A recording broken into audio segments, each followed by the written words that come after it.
I am John Davis Marshall, your lifestyle architect. Welcome to another episode of Wisdom to Wealth. If my coaching can benefit your professional life, then extend your experience with me. Visit my website, pms123.com. And while you're there on my website, bless your life with one of my books. Subscribe to Matters Magazine and check out Wisdom Wares. Please subscribe to this YouTube channel.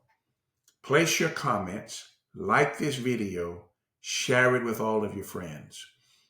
Remember, each Tuesday, we explore faith matters. Get you a cup of coffee, a comfortable chair, your copy of the Word of God, and let's see what the Lord has to say. We've been talking about believing in yourself. Often we are unsuccessful because our faith is weak. And when our faith is weak in God, our faith will be weak that we can accomplish God's assignments. So we're not talking about conquering the world for conquering the world's sake, but we're talking about accomplishing projects that gives God glory and honor. God gets no glory and honor for you to be a failure in life. He gets glory and honor from your successes.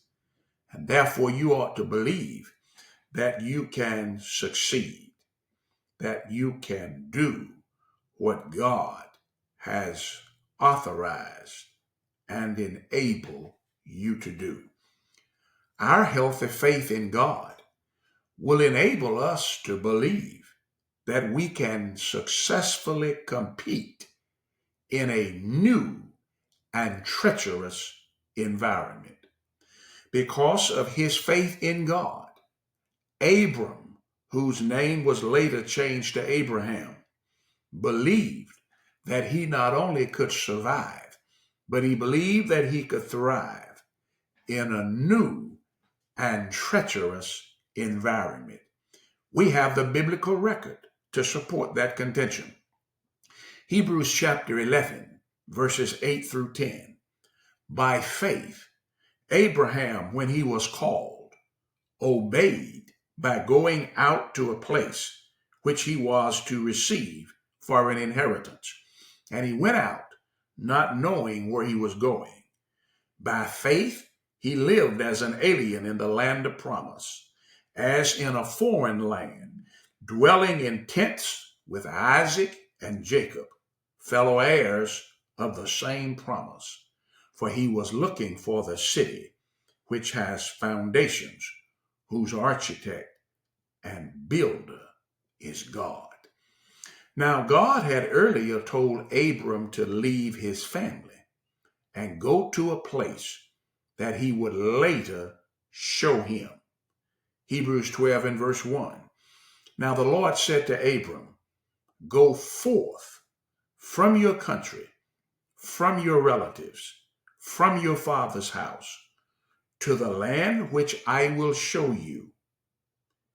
Unfortunately, Abraham failed initially to fully comply. God said to Abram, leave your family, leave your father's house, leave your native country. But Abram took his father and took his nephew with him. Unfortunately, who he took created a problem. Fortunately, the solution to the problem created a great faith opportunity. Yes, God said to Abram, I want you to go to a place that I'm going to show you. Abram did not have all of the instructions, but his faith in God caused him to go forward and go forth. And as he went, his mission became clearer and clearer and clearer. How many times in life are you faced with uncertainties? Are you unwilling to start because you cannot see the end from the beginning? Sometimes you just need to go to step 2, and then you'll see step 3. And when you get to step 3, step 4 will come into view.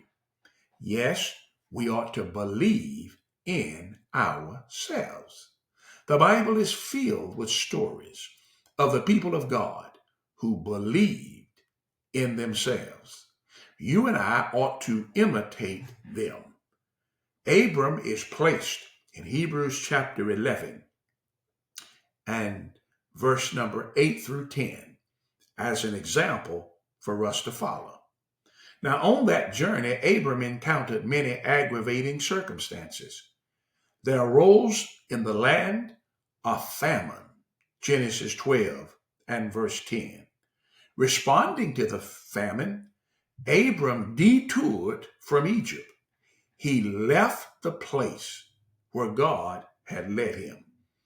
But before arriving there, he imagined a scenario that caused him to fear and to lie.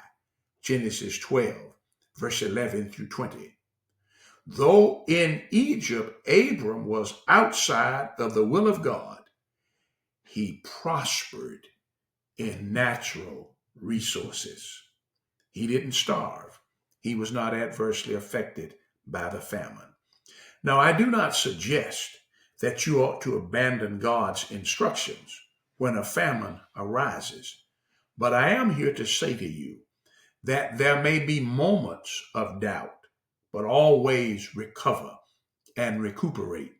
So Abram recovered and recuperated, and eventually he entered the land where God was leading him to.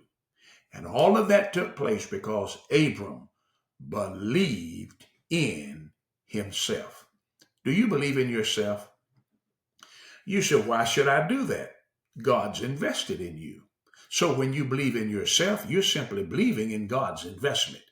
It's really not about our personal power, but it is about the empowerment that God has placed within us. He has enabled us, and he continually enables us to do things. How much of your life is on hold?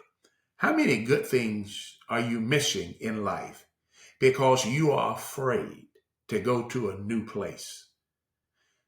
Many people are afraid to move to another city. They've turned down college opportunities, new career opportunities, opportunities to make a positive impact for God in another part of the world because of their fear. They don't believe in themselves, and they are living a mediocre life. What are some of the hindrances? What are some of the impediments that's plaguing your life because you do not believe in yourself?